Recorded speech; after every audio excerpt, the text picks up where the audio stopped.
مش الخرطوط. انا نقلته يا محمد. محمد بص كده.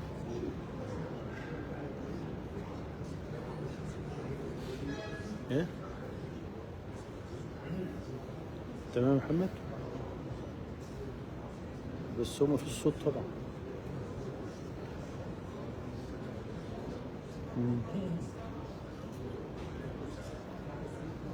انا هاخد بس الناس كده لفه كده اهو. شايف الفيديو هيقف على المنبر اهو.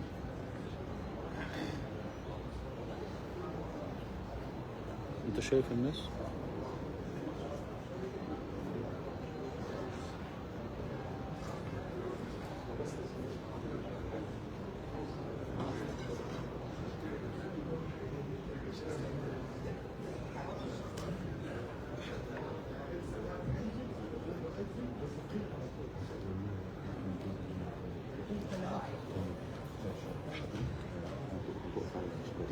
ايوه. طب وانا وقف وانا بقول مقدمه برضه عليها ولا تحت؟ اطلع عليها. لا لا لا لا، اقف جنبي هو الشيخ. اقف يا شيخ. المايك تاني بقى. لا، ما هو المايك التاني مالكش دخل بالشيخ. ايوه، اقول المقدمه فين انا؟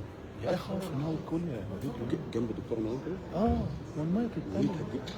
كده طيب يلا. انت سامع صوت يا محمد؟ والله؟ اخوك عباس. لا، دكتور وليد. دكتور وليد، بسم الله.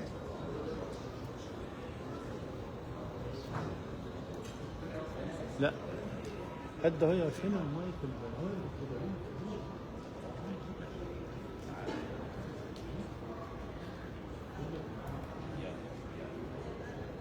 كده هو كان شغال. بسم الله الرحمن الرحيم. اليوم أكملت لكم دينكم وأتممت عليكم نعمتي ورضيت لكم الإسلام دينا. صدق الله العظيم.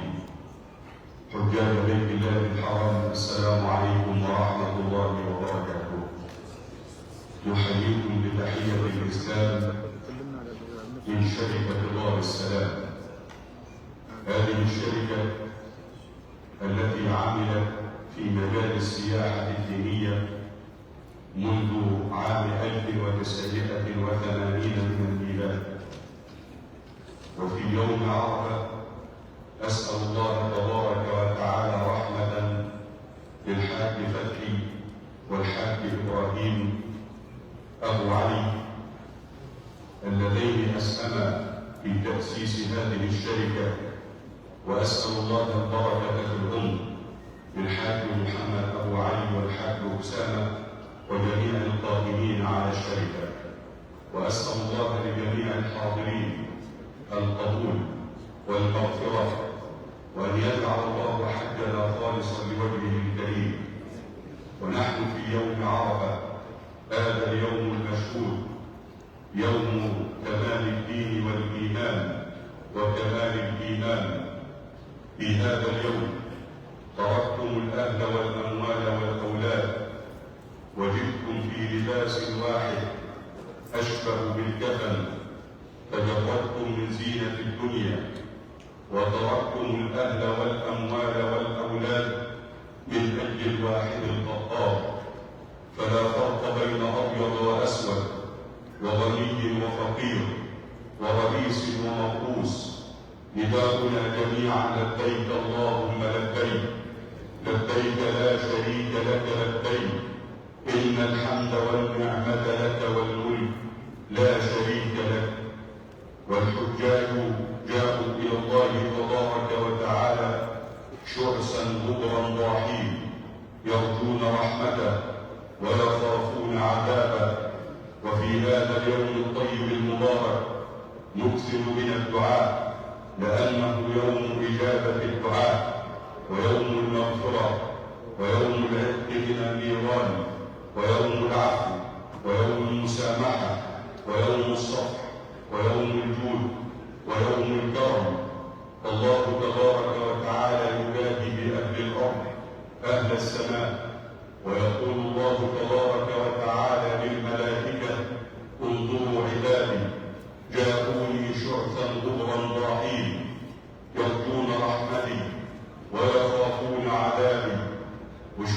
يا ملائكتي أني قد غفرت لهم. وأنشد محب لمن وقفوا على عرفات قائلا: أبشر فحجك مقبول ومقبول، وكل ما تصدقت به في أرض الحجاز فأجره لك عند الله مكفور. فإن حججت ولم تأت بمعصية نلت المراد وأنت اليوم مسرور. اللهم إنا نسألك ببركة يوم عرفة كما شرفتنا بالمجيء إلى هنا أن تردنا إلى بلادنا وقد قبلت حجنا وغفرت ذنوبنا وتجاوزت عن سيئاتنا. اللهم إنا نسألك ببركة هذا اليوم رحمة لمن رحلوا عن دنيانا. اللهم أنزل على قبورهم الضياء والنور والفسحة والسرور، وارحمنا إذا ما صرنا إلى ما صاروا إليه. ونسألك يا رب شفاء لكل مريض، ورحمة لكل ميت، ومعافاة لكل مبتلى يتألم ولا يعلم بألمه إلا الله. بمشيئة الله تبارك وتعالى بعد صلاة العصر ستستمعون إلى خاطرة من الدكتور رمضان عبد الرشيد والدكتور عمر عبد الكافي. والآن نستمع إلى خطبة عرفات من فضيلة الشيخ الدكتور محمد حسان، بارك الله في عمره ونفعنا الله بعلمه.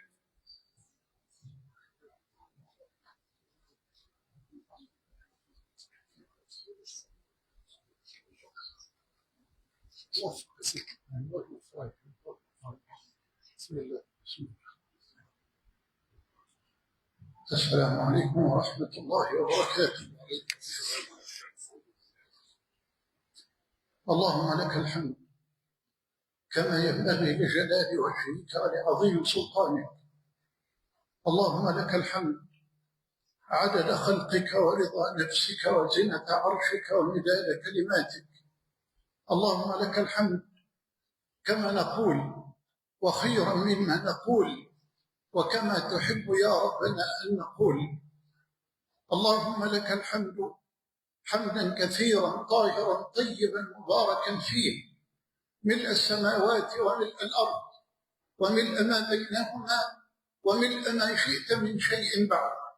وأشهد أن لا إله إلا الله وحده لا شريك له. يا رب يا رب يا من يرى ما في الضمير ويسمع، أنت المعد لكل ما يتوقع. يا من يرجى للشدائد كلها، يا من إليه المشتكى والمفزع. يا من خزائن رزقه في قول كن أمن، فإن الخير عندك أجمع. ما لي سوى فقري إليك وسيلة، فبالافتقار إليك فقري أدفع. ما لي سوى قرعي لبابك حيلة، فلئن رددت فأي باب أقرع. ومن ذا الذي أدعو وأهتف باسمه، إن كان فضلك عن فقيرك يمنع. بالذل قد وافيت بابك عالما أن التذلل عند بابك ينفع. حاشا لجودك أن تقنط عاصيا، الفضل أجزل والمواهب أوسع. وجعلت معتمدي عليك وبسطت كفي سائلا أتضرع، فبحبي للذي أحببته وبعثته وأجبت دعوة من به يتشفع. اجعل لنا من كل ضيق مخرجا، والطف بنا يا من إليه المرجع.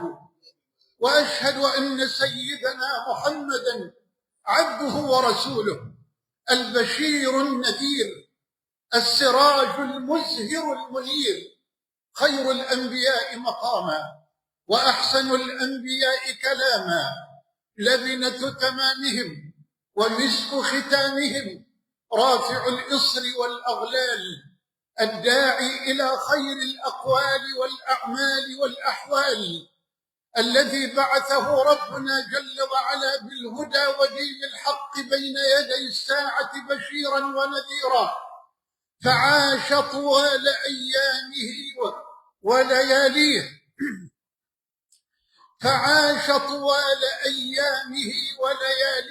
يمشي على شوك الأسى ويخطو على جمر الكيد والعنت، يلتمس الطريق لهداية الضالين وإرشاد الحائرين، حتى علم الجاهل وقوم المعوج وأمن الخائف وطمأن القلق، ونشر أضواء الحق والخير والتوحيد والإيمان كما تنشر الشمس ضياءها في رابعة النهار. اللهم اجزه عنا خير ما جزيت نبيا عن أمته ورسولا عن دعوته ورسالته، وكما آمنا به ولم نره لا تفرق بيننا وبينه حتى تدخلنا مدخله، وأوردنا بفضلك وكرمك حوضه الأصفاء، واسقنا بيده الشريفة شربة هنيئة مريئة لا نرد ولا نظمأ بعدها أبدا يا رب العالمين. أيها الأحبة، أي شرف للزمان يظلنا، وأي فضل للمكان يضمنا، وأي يوم فيه الرحمة تعمنا. إننا في يوم عرفة، انتبه، إننا في يوم عرفة. أعلم أنك تعلم أنك في عرفة، لكنني أخاطب قلبك وأخاطب روحك وأخاطب عقلك معا.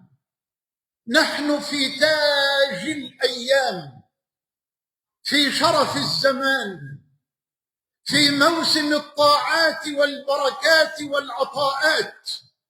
إنه يوم تسكب فيه العبرات وتستمطر فيه الرحمات وتجاب فيه الدعوات وتقال فيه العثرات وتمحى فيه السيئات وتغفر فيه الخطيئات.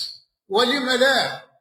وهو يوم إكمال الدين وتمام النعمة.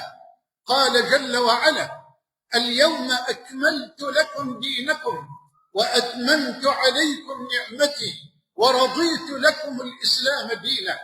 روى البخاري ومسلم من حديث طارق بن شهاب قال: جاء رجل إلى أمير المؤمنين عمر بن الخطاب رضي الله عنه من اليهود، فقال: يا أمير المؤمنين، آية نزلت، آية في كتابكم لو علينا معشر اليهود نزلت لاتخذنا ذلك اليوم عيدا.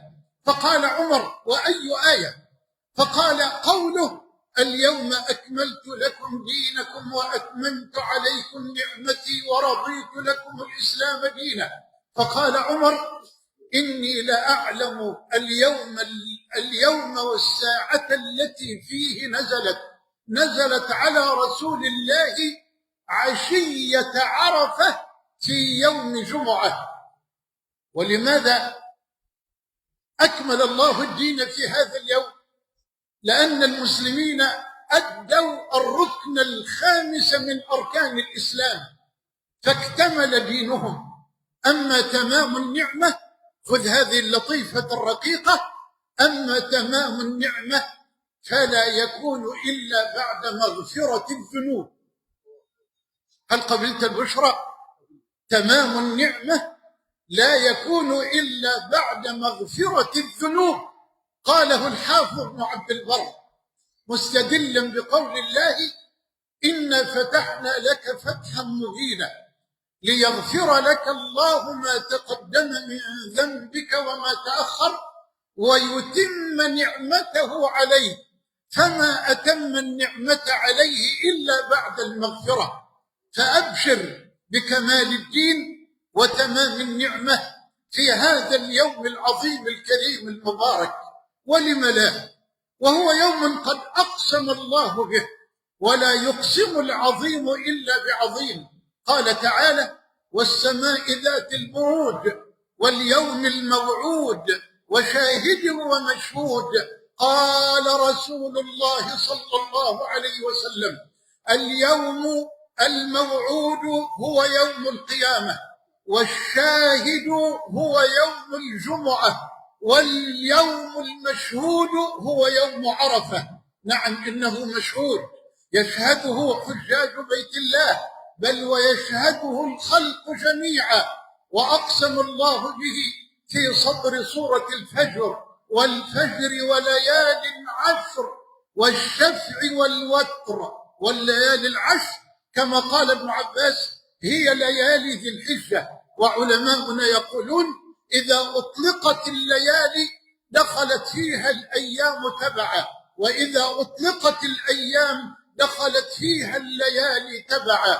والفجر وليال عشر، هذه الليالي هي ليالي عشر ذي الحجة، وهي أحب الأيام إلى الله. ما من أيام العمل الصالح فيها أحب إلى الله من هذه الأيام، يعني أيام العشر من ذي الحجة. قالوا: ولا الجهاد في سبيل الله يا رسول الله؟ قال: ولا الجهاد في سبيل الله إلا رجل خرج بنفسه وماله فلم يرجع من ذلك بشيء. فيوم عرفة من أيام العشر من ذي الحجة التي هي أحب الأيام إلى الله جل وعلا. يوم عرفة هو يوم أخذ الله فيه الميثاق من ذرية آدم في واد خلف عرفة يقال له وادي النعمان، أو يقال له نعمان الأراك. فيه أي في هذا الوادي وفي هذا اليوم أخذ الميثاق المذكور في قول الله: وإذ أخذ ربك من بني آدم من ظهورهم ذريتهم وأشهدهم على أنفسهم ألست بربكم؟ قالوا: بلى شهدنا أن تقولوا يوم القيامة إنا كنا عن هذا غافلين، أو تقولوا إنما أشرك آباؤنا من قبل وكنا ذرية من بعدهم أفتهلكنا بما فعل المبطلون. ويوم عرفة هو اليوم الذي، انتبه، هو اليوم الذي تغفر فيه الذنوب وتعتق فيه الرقاب من النار. اللهم اغفر ذنوبنا واعتق رقابنا يا أرحم الراحمين. قال صلى الله عليه وسلم كما في صحيح مسلم من حديث عائشة: ما من يوم أكثر من أن يعتق الله فيه عبدا من النار من يوم عرفة، وإنه جل وعلا ليدنو ثم يباهي بهم الملائكة فيقول: ما أراد هؤلاء. وفي رواية وإن كان في سندها ضعف لكن حسن إسنادها بعض أهل العلم، يقول ربنا جل وعلا: انظروا عبادي أتوني شعثا غبرا يرجون رحمتي ويخافون عذابي اشهدوا ملائكتي أني قد غفرت لهم. في هذا اليوم العظيم أيها الأكارم وقف سيد الخلق، سيد من حج البيت ووقف على عرفات، رسول الله صلى الله عليه وسلم، وقف طوال اليوم حتى كادت الشمس أن تؤوب أي تغرب، فنادى على بلال وقال: يا بلال أنصت لي الناس. فقام بلال رضي الله عنه وقال: أيها الناس أنصتوا لرسول الله صلى الله عليه وسلم. فأنصت الكل. هل تتصور أنه كان يحج مع سيد الخلق من الصحابة ما يزيد على 120,000، وهذا عدد كبير في هذا الوقت. هل تتصور أن كل هذا العدد بلا مكبرات الصوت هذه كان إذا تكلم النبي يسمع صوته كل واحد منه آية؟ هل تريد دليلا على هذا حتى لا تتصور أن هذه جملة عاطفية من منطلق الحب لسيد البرية؟ روى الإمام أحمد وأبو داود والنسائي بسند صحيح من حديث عبد الرحمن بن معاذ التيمي قال خطبنا رسول الله صلى الله عليه وسلم في منى ففتح الله أسماعنا حتى كنا نسمع ما يقول رسول الله ونحن في منازلنا.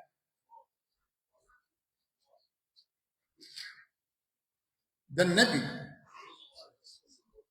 النبي محمد، هذا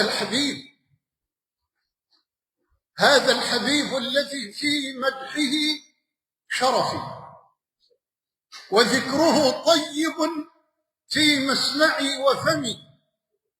هذا أبو القاسم المختار من مضر، هذا أجل عباد الله كلهم، هذا هو المصطفى أزكى الورى نسبا سبحان من خصه بالفضل والكرم. هذا الذي لا يقبل الفرض من أحد ولا الأذان بلا ذكر اسمه العلم. قام النبي خطيبا وهو سيد الخطباء وإمام البلغاء وأفصح الفصحاء، فقال: معاشر الناس،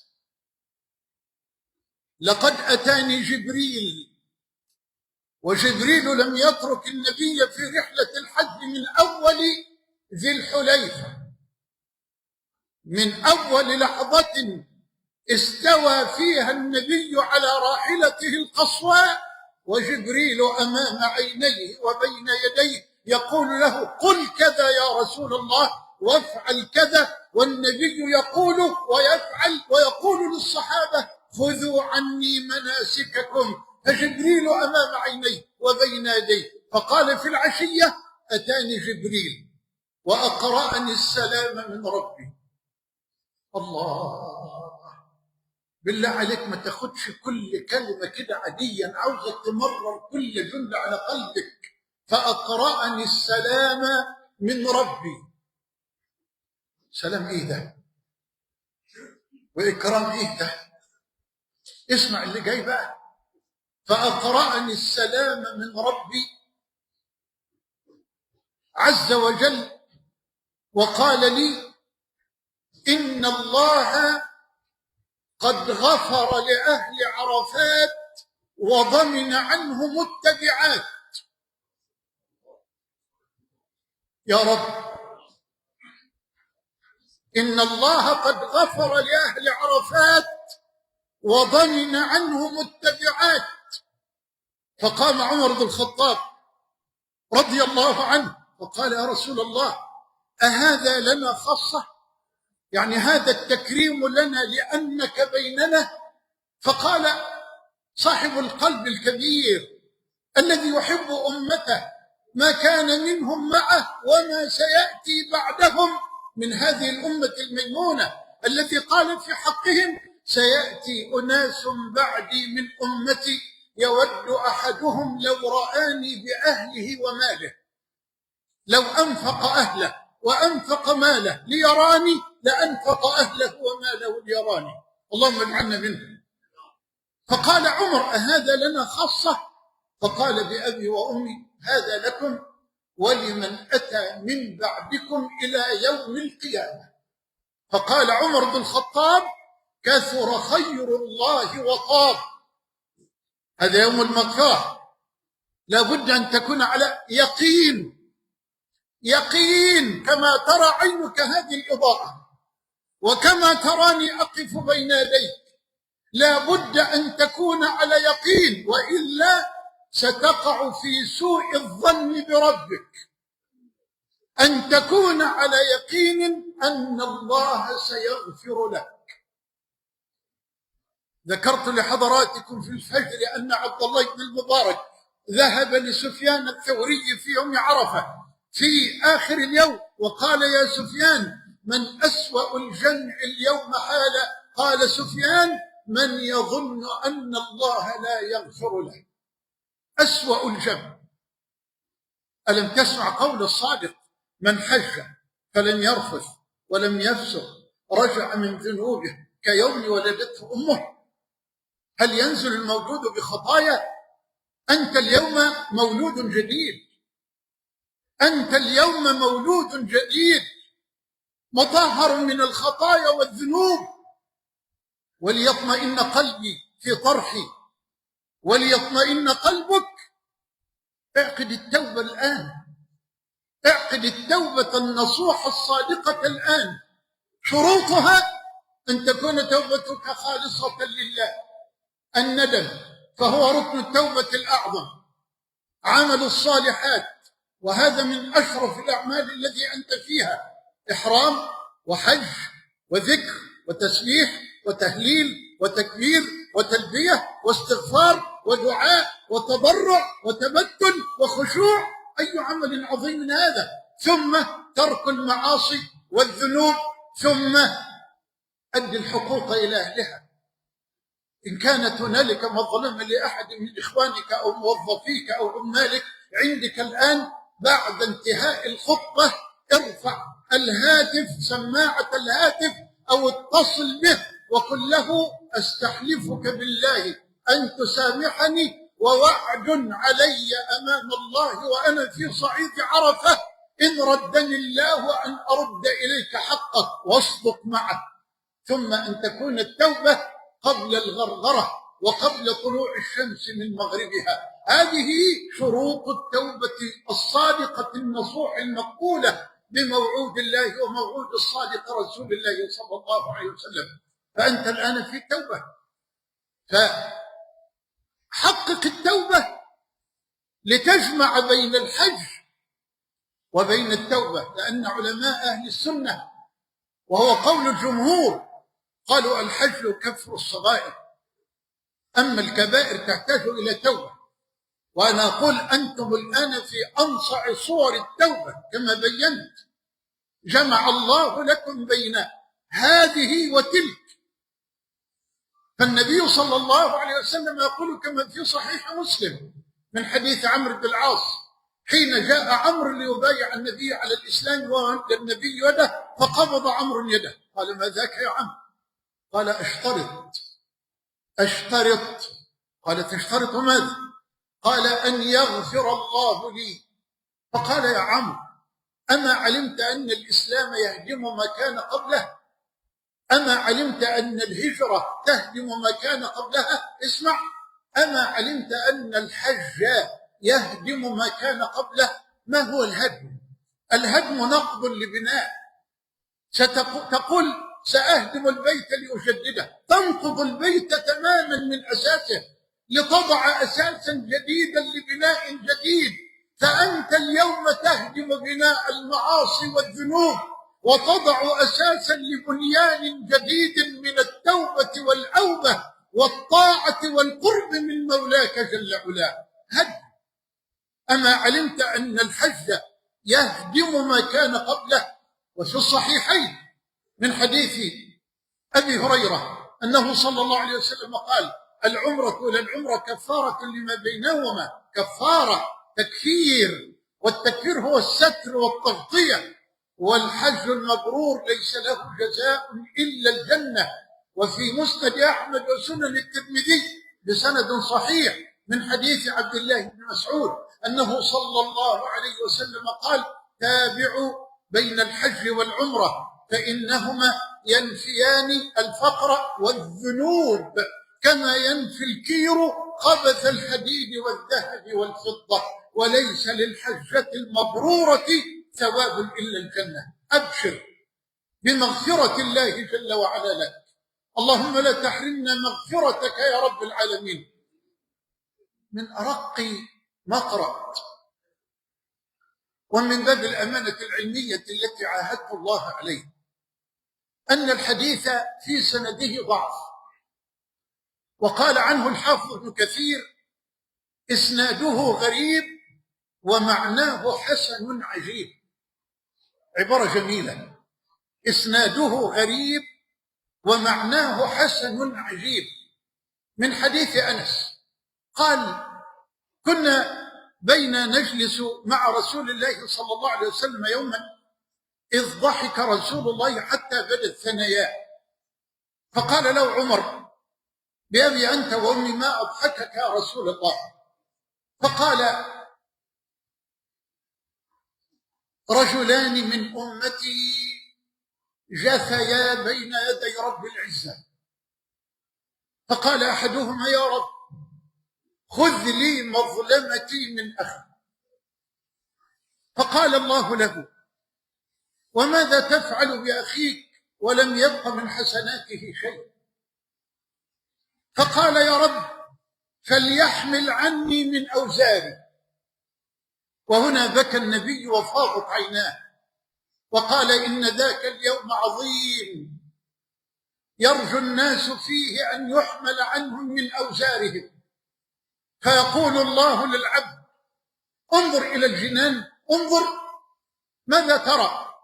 فيقول العبد: يا رب أرى قصورا مكللة، أرى مدائن وقصورا مكللة بالذهب، لأي نبي أو لأي صديق أو لأي شهيد هذا؟ فيقول الله له: لمن أعطى الثمن. فيقول العبد: ومن يملكه؟ فيقول الله: أنت تملكه. فيقول: بماذا يا رب؟ فيقول: بعفوك عن أخيك. فيقول: يا رب عفوت عنه.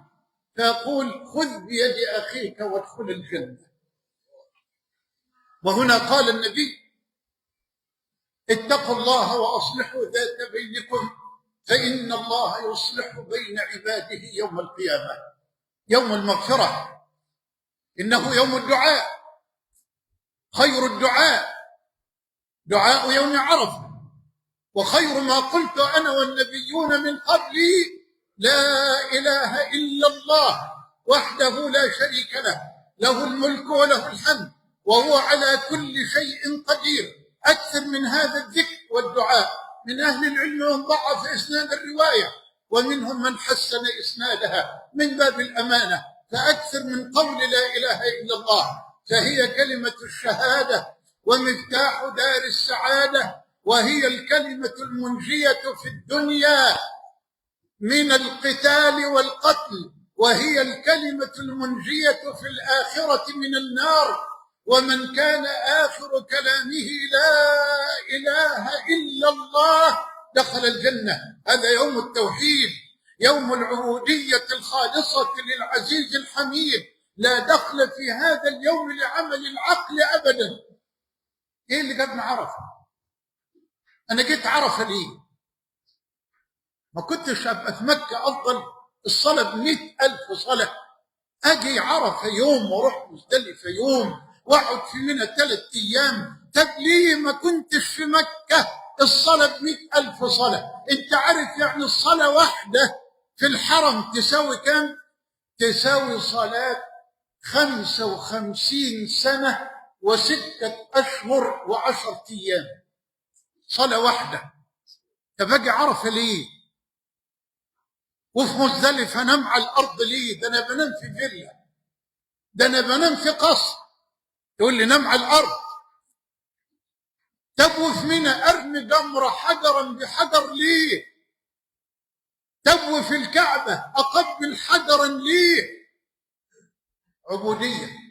أنا عبد، أنا عبد.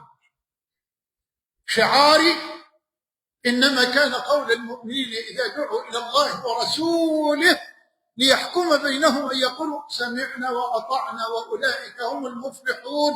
ومن يطع الله ورسوله ويخشى الله ويتقه فأولئك هم الفائزون. أنا عبد. طب والعقل؟ لا، ملوش دخل هنا النهارده. ده أنت بتظهر العبودية وهي كمال الحب لله ورسوله مع كمال الذل لله والطاعة لرسوله. إنما العقل له مجال آخر. أنا لا أقلل من شأن العقل، بل العقل مناط التكليف. إن سقط العقل سقط التكليف. لكن لا تجعل من العقل إلها يعبد، ولا تجعل من العقل حاكما على القرآن صريح النقل وصحيح السنة، بل استعمل العقل في فهم النقل القرآني والنقل النبوي. اسمع مني، لا يستقل العقل دون هداية بالوحي تأصيلا ولا تفصيلا، كالطرف دون النور ليس بمدرك حتى يراه بكرة وأصيلا. نور النبوة مثل نور الشمس للعين البصيرة فاتخذه دليلا، فإذا النبوة لم ينلك ضياؤها فالعقل لا يهديك قط سبيلا. طرق الهدى محدودة إلا على من أم هذا الوحي والتنزيل، فإذا عدلت عن الطريق تعمدا فاعلم بأنك ما أردت وصولا. يا طالبا درك الهدى بالعقل دون النقل لن تلقى لذاك دليلا. أنت عبد وأنا عبد. يوم التوحيد، يوم العبودية الخالصة للعزيز الحميد، يوم الاتباع الصادق للحبيب محرر العبيد. يقول السكينة السكينة، إشارة بس، السكينة السكينة، تتنزل السكينة ويمشي 120,000 أو أكثر في سكينة. فأنت هنا جئت طائعا لله وعبدا لله ومحبا لرسول الله صلى الله عليه وسلم. والتوحيد يا إخواني لو ظللت ورب الكعبة أتحدث عنه إلى الغروب ما وفينا التوحيد حقه. أذكر بحديث واحد في فضل التوحيد رواه الإمام أحمد وغيره بسند حسن، أنه صلى الله عليه وسلم قال: سيخلص الله رجلا من أمتي يوم القيامة على رؤوس الخلائق وينشر عليه 99 سجلا كل سجل مثل مد البصر، ثم يقول الله للعبد: أتنكر من هذا شيئا؟ فيقول: لا يا رب. فيقول الله: أظلمك كتبتي الحافظون؟ فيقول: لا يا رب. فيقول الله: أفلك عذر؟ فيقول العبد: لا يا رب. فيقول الله: بلى إن لك عندنا حسنة. فيخرج له بطاقة فيها: أشهد أن لا إله إلا الله وأشهد أن محمدا رسول الله. ثم يقول الله: احضر وزنك فإنه لا ظلم عليك اليوم. فيقول العبد: يا رب، وما هذه البطاقة في هذه السجلات؟ قال: احضر وزنك. فتوضع البطاقة في كفة والسجلات في كفة. قال: فطاشت السجلات وثقلت البطاقة، فإنه لا يثقل مع اسم الله شيء. التوحيد هو الإكسير الأعظم الذي لو وضعت منه ذرة على جبال من الذنوب والخطايا لأذابتها وبددتها. أستحلفكم بالله أن تنصروا التوحيد والسنة، انصروا التوحيد والسنة، لأن الحرب شديدة على التوحيد والسنة. انصروا التوحيد بأقوالكم وأفعالكم وسلوككم، وانصروا النبي وسنته باتباعكم وحبكم وامتثالكم لأمره واجتنابكم لنهيه ووقوفكم عند حده صلى الله عليه وسلم. هذا يوم الدعاء، أكثروا من الدعاء بما شئت من أمور الدين والدنيا، وتذلل اليوم إلى الله وقل: لبست ثوب الرجاء والناس قد رقدوا وبت أشكو إلى مولاي ما أجد، فقلت يا أملي في كل نائبة ومن عليه لكشف الضر أعتمد، أشكو إليك أمورا أنت تعلمها، ما لي على حملها صبر ولا جلد، وقد مددت يدي بالذل مبتهلا إليك يا خير من مدت إليه يد، إليك يا خير من مدت إليه يد، فلا تردنها يا رب خائبة، فبحر جودك يروي كل من يرد. يا من أجبت دعاء نوح فانتصر، رب إني مغلوب فانتصر. يا من أجبت دعاء نوح فانتصر وحملته في فلكك المشحون. يا من أحال النار حول خليله روحا وريحانا بقولك كوني، يا من أمرت الحوت يلفظ يونسا وسترته بشجيرة اليقطين. يا رب إن مثله في كربة فارحم عبادا كلهم ذنوني. الجأ إليه سبحانه وأنت على يقين أنه لن يرد دعائك ولن يرد رجائك ولن يخيب سعيك، فهو أكرم من أن ترفع إليه كف الضراعة وأنت بهذه الثياب الطاهرة ثم لا يستجيب لك. يا رب لقد عرف العابدون قدرك فخضعوا، لقد عرف العابدون قدرك فخضعوا، وعرف المذنبون من أمثالي عفوك فطمعوا. نطمع في عفوك يا رب وإن قصرت أعمالنا، فأكثر اليوم أيها الأحبة من الدعاء والذكر والتسبيح والتهليل والاستغفار والصلاة على النبي المختار صلى الله عليه وسلم. ومن عجيب دعاء النبي في يوم عرفة، ومن باب الأمانة في سند الرواية ضعف عند الطبراني من حديث ابن عباس، كان النبي يقول في هذا اليوم: اللهم إنك تسمع كلامي وترى مكاني وتعلم سري وعلانيتي، ولا يخفى عليك شيء من أمري، ولا يخفى عليك شيء من أمري.